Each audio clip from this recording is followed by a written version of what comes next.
Good morning students. तो अभी तक हमने मैथमेटिक्स के अंदर चैप्टर नंबर 5 में एक्सरसाइज नंबर 5.2 के अंदर 8 क्वेश्चन कंप्लीट कर लिए हैं। आशा करते हैं आपको किसी प्रकार की समस्या उत्पन्न नहीं हुई होगी।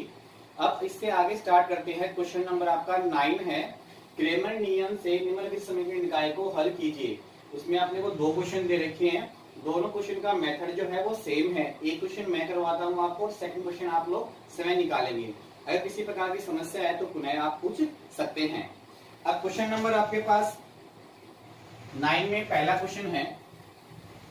इसमें आपको 3 इक्वेशन दे रखी है। तो फर्स्ट इक्वेशन आपके पास ये है, सेकंड इक्वेशन और थर्ड इक्वेशन। आपको ये याद होना चाहिए कि आपका रूप क्या होता है।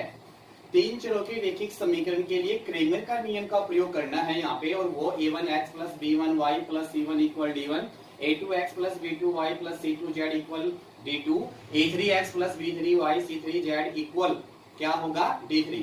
तो यहाँ से अपन इक्वेशन नंबर फर्स्ट से a1 b1 c1 की वैल्यू निकालते हैं। तो आप देखोगे यहाँ से a1 की वैल्यू कितनी होगी 1, b1 की वैल्यू 2, c1 की वैल्यू 4 और d1 की वैल्यू 16। इसी प्रकार से a2 की वैल्यू आपके पास 4, b2 की वैल्यू 3, c2 की वैल्यू -2 और d2 की वैल्यू 5। इसी प्रकार से a3 की वैल्यू आपके पास 3, b3 की वैल्यू -5, c3 की वैल्यू आपके पास क्या हो गई 1 और d3 की वैल्यू आपके पास कितनी हो गई 4। इस प्रकार से आपने a1 b1 c1, a2 b2 c2, a3 b3 c3 का मान निकाल लिया। क्रेमर नियम से 3 चरों के रैखिक समीकरण का क्रेमर नियम क्या होता है। क्रेमर नियम से क्या होता है आपका x upon delta 1 equal y upon delta 2 equal z upon delta 3 equal 1 upon delta comma delta does not equal 0। तो यहाँ से x y z की वैल्यू अपन ज्ञात करेंगे। तो यहाँ से अपन देखेंगे, पहले आपको निकालना है डेल्टा, और डेल्टा का मान क्या होता है सारणिक a1 a2 a3 b1 b2 b3 c1 c2 c3। मान रखेंगे यहाँ से a1 का मान 1 4, a3 का मान 3। इसी प्रकार से b1 b2 b3 का मान 2 3 -5, c1 c2 c3 का मान 4 -2 1। इस प्रकार से अपने मान रख लिए। अब आगे 1, और 1 का उपसारणी क्या होगा 3 -2 -5 1। तो 3 को 1 से गुणा करो कितना जाएगा 3, फिर माइनस के 5 गुना -2 प्लस के 10, -2 का उपसारणी कितना होगा 4 -2 3 1। तो 4 गुणा 1 कितना आ गया 4, -2 गुणा माइनस के 3 तो कितना आ जाएगा अपने पास माइनस के 6। तो क्या माइनस को गुणा करोगे तो कितना हो जाएगा प्लस के 6। 4 का उपसारणी कितना रहेगा 4 3 3 -5। तो 4 गुना -5 कितना आ गया माइनस के 20, और -3 गुना 3 माइनस के 9। सोल्व करोगे यहाँ से कितना आ गया माइनस के 7 -6 और 4 10, 10 दूनी 20 -29 चौक है, तो 9 चौक 36, 4 दूनी 8 और 3 11। सभी को सोल्व करोगे तो 136, तो माइनस के 143। तो अपने पास डेल्टा 1 की वैल्यू कितनी आ गई माइनस के 143 आ गई है। इसी प्रकार से अपन डेल्टा 1 की वैल्यू ज्ञात करेंगे। डेल्टा 1 क्या होगा, अब यहाँ पे क्या आ जाएगा d1 d2 d3 आ जाएगा। तो आप देखो यहाँ से d1 d2 d3। इसी प्रकार से b1 b2 b3 c1 c2 c3। मान रखेंगे यहाँ से d1 d2 d3 का मान कितना आपके पास 16 5 4, 16 5 4। और आप देखोगे b1 b2 b3 का मान 2 3 -5, 2 3 -5। c1 c2 c3 का मान कितना है c1 c2 c3 का मान 4 -2 और 1, 4 2 -4 2 1। c1 का मान 4, c2 का मान -2 और c3 का मान आपके पास कितना हो गया 1। इसको सोल्व करेंगे तो क्या प्राप्त होगा 16। 16 का उपसारणी कितना रहेगा 3 -2 -5 और 1। तो 3 एकम 3 -5 दूनी 10 माइनस के 2 5 गुना 1 5, माइनस 4 गुना माइनस 2 तो माइनस के 8, माइनस से गुणा करोगे तो क्या बन जाएगा प्लस के 8, 4 यहाँ से माइनस 5 गुना माइनस माइनस के 25 और माइनस 4 दिए 12। सोल्व करेंगे यहाँ से कितना प्राप्त हो जाएगा 16 गुना माइनस के 7 माइनस के 2 गुना 13 प्लस 4 गुना माइनस के 37। सुना करेंगे माइनस के 16 संख्या 112 माइनस 13 दूनी 26 माइनस 7 चौ 28 4 3 12 12 और 2 14 माइनस के 148। इसको सोल्व करेंगे 148 और 2 150 150 और 100 250 260 और 26 माइनस के 286। इसी प्रकार से अपन डेल्टा 2 की वैल्यू ज्ञात करेंगे। अब क्या होगा यहाँ पे सेकंड जो आपका कॉलम है उसके स्थान में क्या जाएगा D1 D2 D3 बाकी सेम रहेगा। तो ये आपका A1 A2 A3 D1 D2 D3 C1 C2 C3 solve करोगे तो आप देखोगे A1 A2 A3 का मान कितना आपके पास 1 4 3 और D1 D2 D3 का मान कितना है 16 5 4 और लास्ट आपके पास C1 C2 C3 का मान कितना है 4 माइनस 2 और 1। सोल्व करेंगे R1 के साथ प्रसार करेंगे 1 और 1 का स्थानिक 5 और माइनस 2 4 और 1 तो 5 एकम 5 माइनस के 8 तो क्या हो जाएंगे प्लस के 8 फिर माइनस के 16 4 गुना 1 4 माइनस के 6 तो प्लस के 6 हो जाएंगे प्लस 4 और 4 चौके 16 माइनस 15। सोल्व करेंगे यहाँ से कितना होगा 8 और 5 13 माइनस 6 और 4 10 तो माइनस के 160 फिर यहाँ से प्लस 4 कितना आ गया अपने पास माइनस के 160 इसे आपको क्या करना है 17 घटाना है तो माइनस के 160 प्लस 17 कितना बच गया माइनस के 143 बच गया। तो आप देखो यहाँ पे डेल्टा 2 की वैल्यू कितनी आ गई माइनस के 143। इसी प्रकार से अपन क्या है डेल्टा 3 की वैल्यू भी ज्ञात करेंगे।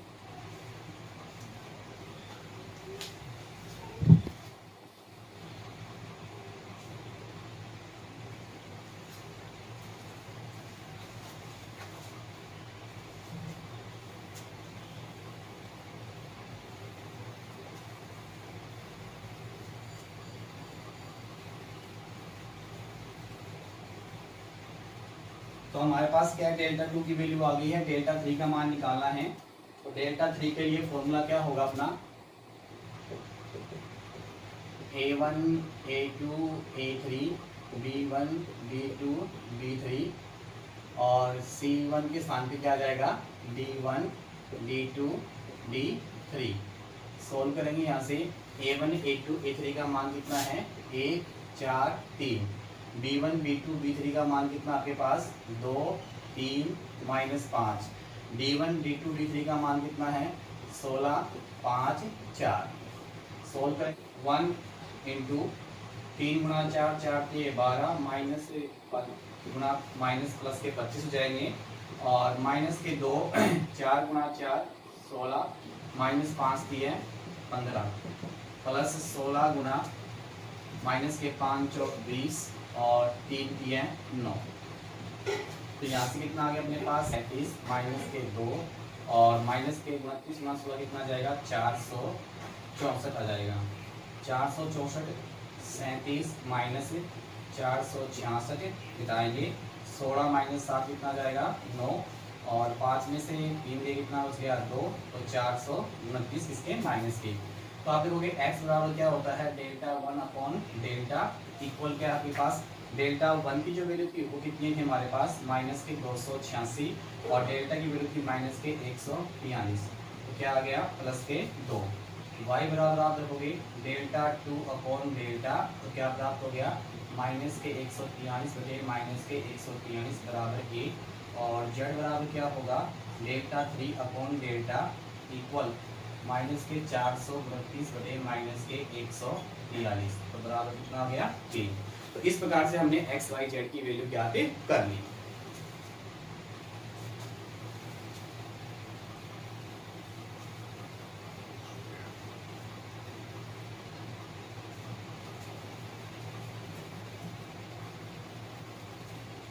सेकंड क्वेश्चन आप कर लोगे, सेम क्वेश्चन है। क्वेश्चन नंबर 10 है, सारणिकों की सहायता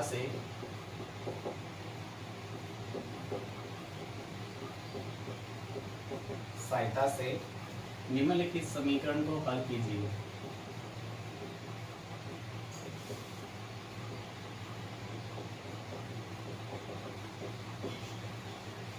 हल कीजिए।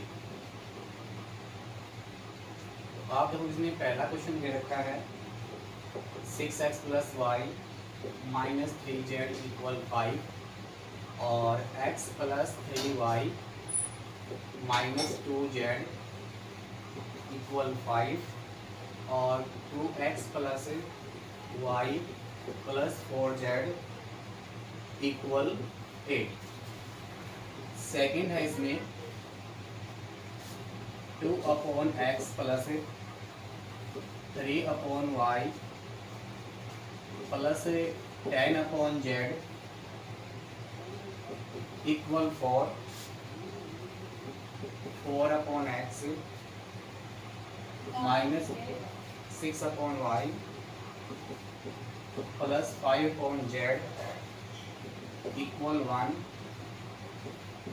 6/x + 9/y - 20/z इक्वल आपके पास क्या प्राप्त हो गया 2।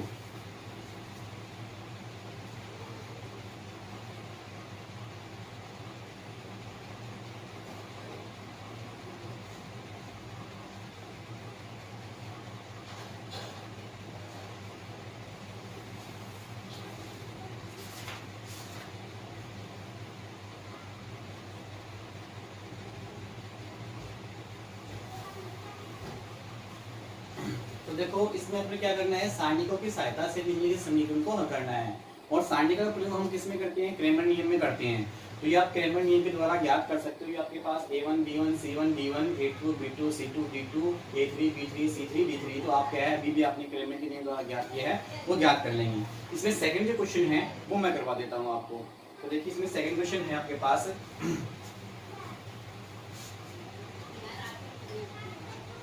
सेकंड क्वेश्चन था 2/x + 3/y + 10/z = 4।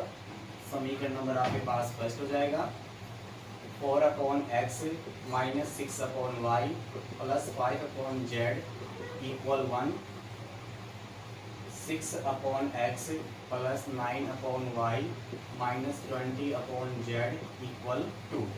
ये हमारे पास तीन समीकरण दिए हुए हैं। तो आप देखोगे यहाँ पे चर क्या आ गया, हर के रूप में आ गया। तो आपको क्या करना पड़ेगा, यहाँ से चर को मानना पड़ेगा। तो अपन मान लेते हैं लेट 1/x बराबर आपने a मान लिया, 1/y बराबर आपने b मान लिया और 1/z बराबर आपने स्मॉल c मान लिया। ये क्या बन जाएगा हमारे पास 2a + 3b + 10c = 4। Equation number आपने फर्स्ट डाल दी इसको। ये क्या बन जाएगा 4a - 6b + 5c = 1। Equation number second. ये आपके पास 6a + 9b - 20c = 2। Equation number third.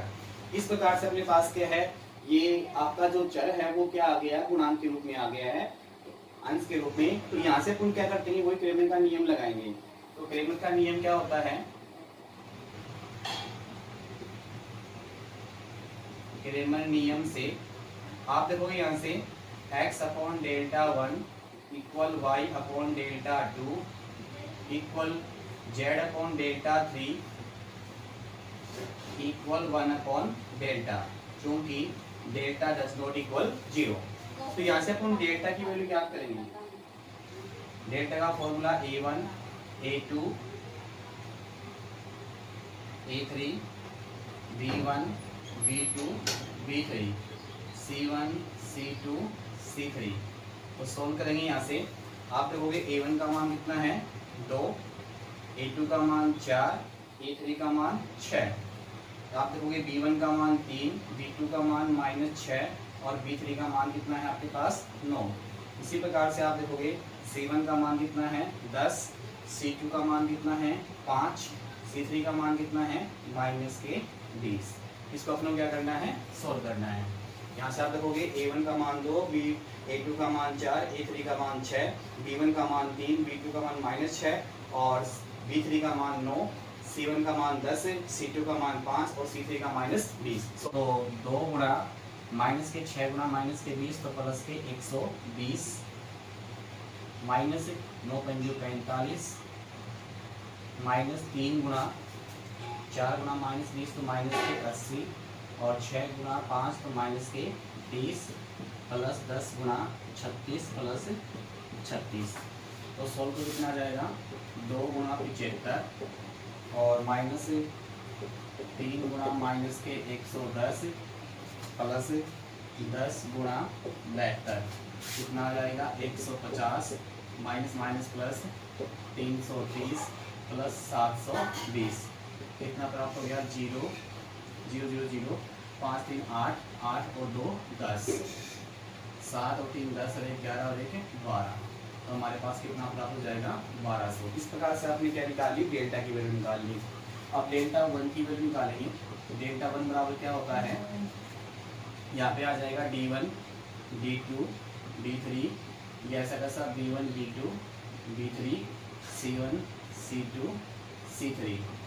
यहाँ से आप देखोगे D1 D2 D3 की वैल्यू कितनी होगी 4 1 2। B1 B2 B3 की वैल्यू 3 - 6 9, 3 - 6 और 9। C1 C2 C3 की वैल्यू कितनी होगी 10 5 10 5 माइनस के 20। सोल्व करेंगे यहाँ से 4 गुणा -6 गुणा -20 तो प्लस के 120 माइनस 9 पंजू 45 3 गुणा माइनस के 20 और माइनस के 10 प्लस 10 गुणा 10 तो 9 एकम 9 माइनस माइनस प्लस 6 दूनी 12। सोल्व करेंगे यहाँ से 4 गुणा 75 माइनस 3 गुणा माइनस के 30 और 10 गुणा 21। सोल्व करेंगे यहाँ से कितना जाएगा 150 300 माइनस माइनस प्लस 30 3 3 9 90 और प्लस 210। तो आप देखोगे 210 और 90 300 300 300 कितना हो जाएगा 600 हो जाएगा। इस प्रकार से आपने डेल्टा 1 की वैल्यू निकाल ली। इसी प्रकार से डेल्टा 2 की वैल्यू निकालेंगे तो सारणिक A1 A2 A3 यहाँ पे क्या जाएगा D1 D2 D3 C1 C2 C3 equal आप देखोगे यहाँ से A1 A2 A3 का मान कितना है 2 4 6, D1 D2 का मान 4 1 2 और C1 C2 C3 का मान 10 5 -20। ठीक है, अब यहाँ से फोन करेंगे तो क्या प्राप्त होगा हमें 2 4 6 और 4 1 2 10 5 -20। तो 2 गुणा 1 गुणा -20 माइनस के 20 और -5 2 10 माइनस के 4 फिर 4 गुणा माइनस के 20 तो माइनस के 80 और माइनस के 30 प्लस 10 गुणा 4 दूनी 8 माइनस 6। तो यहाँ से कितना प्राप्त हो गया हमें माइनस के 30 गुणा 2 तो माइनस के 60 माइनस 104 गुणा माइनस के 110 और प्लस 10 गुणा 2 कितना प्राप्त हो गया माइनस के 60 और ये माइनस की क्या प्लस हो जाएगा 440 और प्लस कितना हो गया 20 कितना हो जाएगा 460। कितना बच जाएगा हमारे पास 400 बच जाएगा। तो इस प्रकार से हमारे पास क्या ज्ञात हो गया डेल्टा 2 की वैल्यू ज्ञात हो गई। अब अपन क्या करेंगे डेल्टा 3 की वैल्यू ज्ञात करेंगे।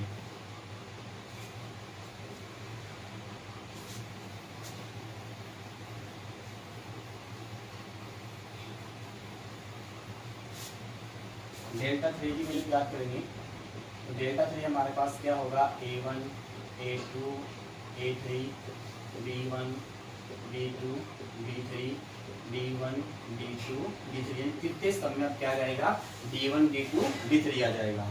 अब यहाँ से आप देखोगे A1 A2 A3 का मान कितना है, A1 A2 A3 का मान 2 4 6 और B1 B2 B3 का मान 3 -6 9 और B1 B2 B3 का मान कितना हो जाएगा आपके पास 4 1 और 2।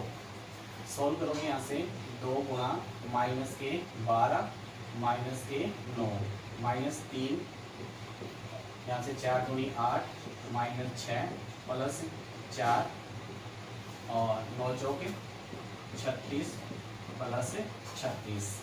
यहाँ से कितना आ गया 2 गुणा माइनस के 21 -3 गुणा 2 प्लस 4 गुणा 72, तो माइनस के 42 माइनस के 6 और प्लस 4 दूनी 8 और 7 चौके 28।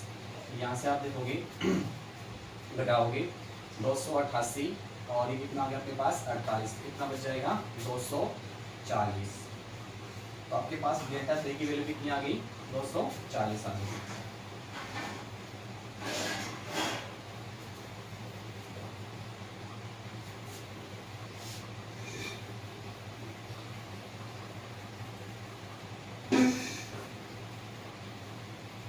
इस प्रकार से आगे अपन क्या है, यहाँ से a की वैल्यू कितनी होगी, क्योंकि इसके स्थान पे क्या है a है, तो आप देखोगे डेल्टा 1 अपॉन डेल्टा इक्वल कितना हो गया अपने पास, डेल्टा 1 की वैल्यू 600 और डेल्टा की वैल्यू 1200 1/2। b की वैल्यू आप निकालोगे डेल्टा 2 अपॉन डेल्टा इक्वल कितना आ गया अपने पास 400 बटे 1200 बराबर कितना आ गया 1/3 और c बराबर कितना होगा डेल्टा 3 अपॉन डेल्टा, तो 240 बटे 1200 1 और 24 पंजे 120, तो 1/5। आपको वैल्यू इसकी निकालनी है एक्स वाई जेड की, तो आपने क्या मान रखा है a बराबर आपने क्या मान रखा है 1/x मान रखा है, तो a का मान कितना है 1/2 बराबर 1/x।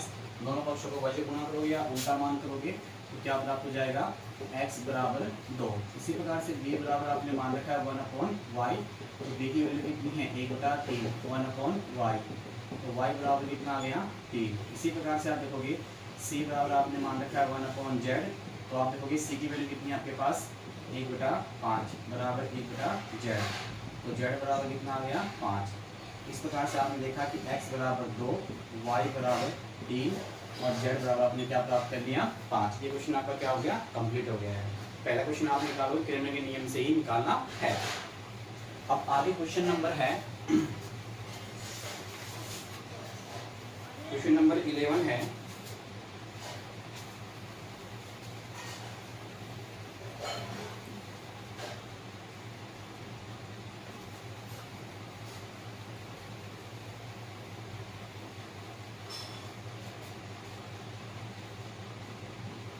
आयु सिद्धांत का प्रयोग कर निम्नलिखित समीकरण निकाय को हल कीजिए। आयु सिद्धांत का प्रयोग कर निम्नलिखित समीकरण को निकायों को हल कीजिए। तो इसमें हमने वो 4 क्वेश्चन दे रखे हैं। पहला क्वेश्चन है आपके पास 2x माइनस वाई इक्वल कितना है -2 और 3x plus 4y equal 3। Second question दे रखा है 5x plus 7y plus 2 equal 0, 4x plus 6y plus 3 equal 0। Third question दे रखा है x plus Y minus Z equal 1, 3x plus Y minus 2z equal 3 और x minus Y minus Z equal -1।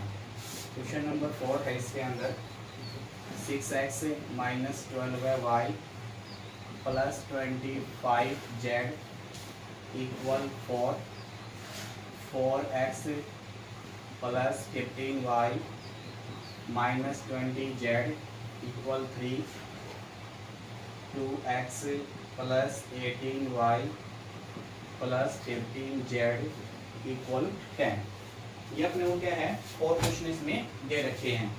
तो आपको क्या है, आवेश सिद्धांत के द्वारा ज्ञात करना है। तो इसमें आप पहला क्वेश्चन मैं करवाता हूँ, सेकंड क्वेश्चन आप लोग कर लोगे। और इसमें क्या करना है, इस 2 को और 3 को आपको क्या करना पड़ेगा, ट्रांसफर करना पड़ेगा, इस रूप में अपने को लाना पड़ेगा। और इसमें से एक क्वेश्चन और करवा दूंगा, एक आप कर लोगे। तो देखो इसमें पहला क्वेश्चन करते हैं, आवेश सिद्धांत से। ये आपका इक्वेशन नंबर फर्स्ट हो गया और ये सेकंड। सबसे पहले देखिए समीकरण क्या लिखेंगे, आव्यूह के रूप में लिखेंगे। तो आव्यूह के रूप में लिखने पर